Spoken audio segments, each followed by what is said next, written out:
Assalamu alaikum wa rahmatullahi wa barakatuh. My name is Abdullah Al-Andalusi. I am a co-founder of the Muslim Debate Initiative. Over many years, I have participated in different lectures and debates on a variety of issues and topics, from calling to Islam to discussing other religions and beliefs and worldviews, as well as political and topical issues that touch upon Muslim interest on many different platforms, from universities, community centers, mosques, churches, and on TV channels and programs. I'm delighted to be an instructor at the Quran Institute to present the Madhabs of Western Civilization, an interesting and innovative course looking at the creeds of Western civilization, different worldviews, its moral and political perspectives, and importantly, the different schools of thought and sub-branches of those schools and the different ways they look and approach politics and ethics. And it will be an exciting course for Muslims to participate in, and will be very useful for anyone who's engaging in Western ideology or within the West, also in the Muslim world as well.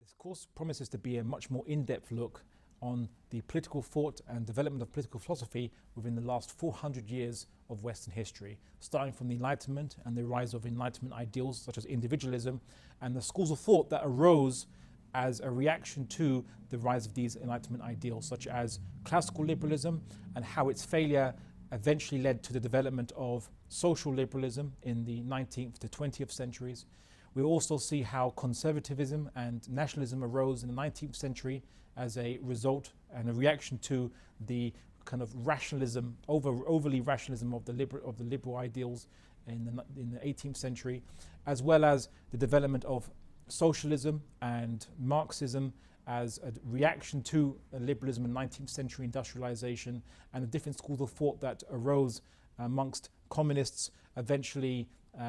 mutating into different strains today, like neo-Marxists and certain social justice activists and movements that are influenced by Marxist ideals today. We'll see different sub-branches and schools where feminism emerged from, how nationalism developed, how secularism as a concept developed and varied between different countries, England and France having different versions and America having a different version.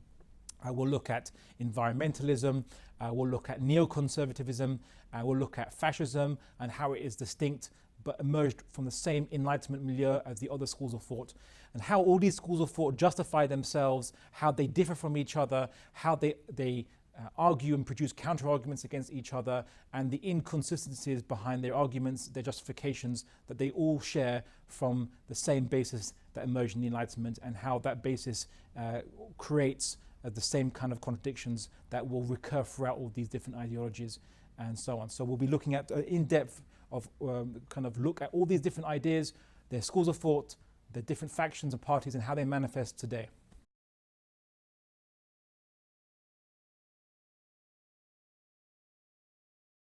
As for the depth that this course will cover, it will look at the origins and development of Western political thought from the last 400 years to modern day,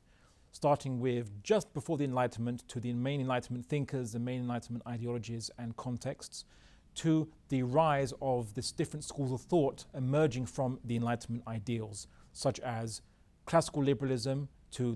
its more modern version, social liberalism,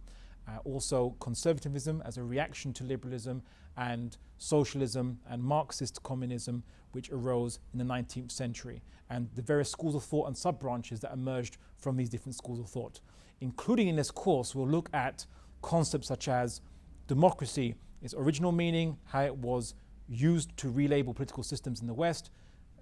feminism, nationalism, secularism, and all the types of isms that we see bandied around today, including words such as, and terms such as human rights, political correctness, concepts concerning modern secularism in France and why it's different from the secularism in the UK, and various other ideas. We'll be going into great detail to kind of equip the attendee with a knowledge of the different ideas, schools of thought, and why they disagree, how they disagree, on what, and what are their counter-arguments against each other, so that the actual attendee can walk away with a thorough knowledge not only of Western ideas and concepts, but the ikhtilaf, the difference of opinion amongst them, where it comes from, and how it manifests today.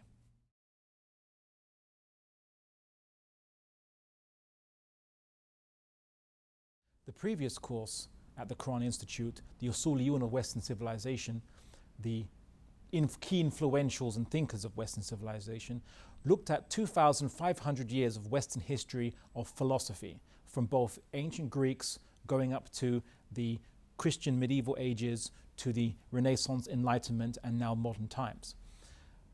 This new course will aim to focus on one specific area, which is the political thought in the West from the modern era, from both the Enlightenment to the 19th century, 20th century, and ultimately the beginning of the 21st century. And it will look at the ethical and moral and political systems and ideologies, and more specifically, the madhabs, the schools of thought which emerged from Enlightenment thinking based on differences of understanding of the core creeds that emerged during the Enlightenment era.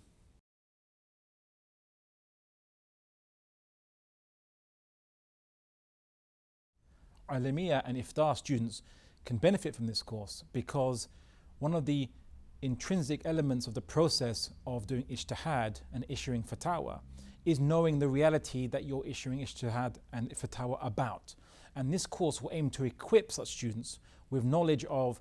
the reality in Western societies where Muslims obviously face issues on a daily basis which are linked to Western ideology, Western worldview, ideas, moral systems and ethical systems, as well as Muslims in the Muslim world who live in post-colonial and often westernized societies and countries whereby they face issues again encountering these ideologies. So this course aims to equip the student with knowledge of Western ideologies, its schools of thought, its ethical and political principles and usul, in order then for Muslims to be given better guidance by these students who are implementing ijtihad, but both knowing the Quran and Sunnah, and more importantly for this situation as well, knowing the reality that they are trying to address.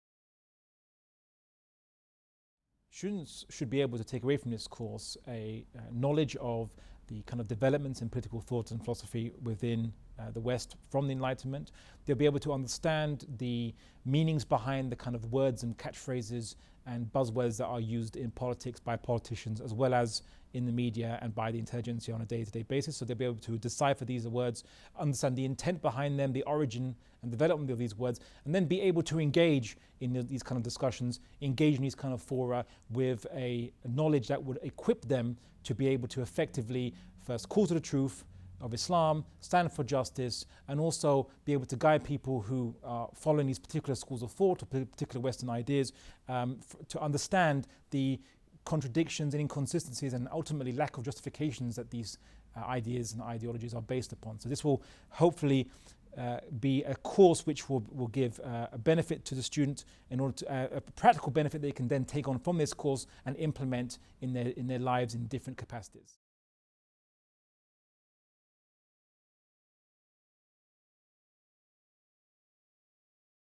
The aim of the Occidentology department in the Quran Institute is really to fulfill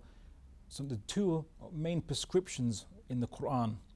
One of them is to bear witness to the truth. And as Muslims, we're meant to call mankind and bear witness to mankind of the truth. And in order to do that, we have to understand what are the different beliefs and ideas, religions and ideologies that we encounter in mankind, and what ideas are we calling people from, which is very much what the Quran also spends many ayats trying to also instill upon it in its readers, a knowledge of the different viewpoints, for example, of the pagan Arabs, different positions they hold, different ideas or different ways that they believed in God and their pantheon of idols. Also, the Quran spends many verses talking about the different beliefs of the Christians and Jews, as well as the ancient civilizations like the time of ancient Egypt and the pharaohs. So, as the Quran sees it as an importance that we know about the different beliefs and ideas, different concepts of other people that we are calling to, likewise as Muslims we have to understand the reality that we live in today, the different worldviews and ideas and ideologies and schools of thought that we encounter in order to best convey and bear witness to the truth. The second ordinance in the Quran that we have to obey as Muslims is also that we have to stand for justice. But in order to stand for justice, we have to understand first what is justice, and secondly, when calling people to Islam and to justice, we have to understand whether they themselves understand this concept, how they view this concept, and we point out when they are acting inconsistently and they're not giving fair due consideration to people in order to stand out for justice and call them to justice and ultimately and call them to Islam. So it's in line with obeying these two Quranic ordinances that the Quran Institute has set up an occidentology department as a necessary requirement for Muslims to be able to discharge their Islamic obligations provided in the Quran.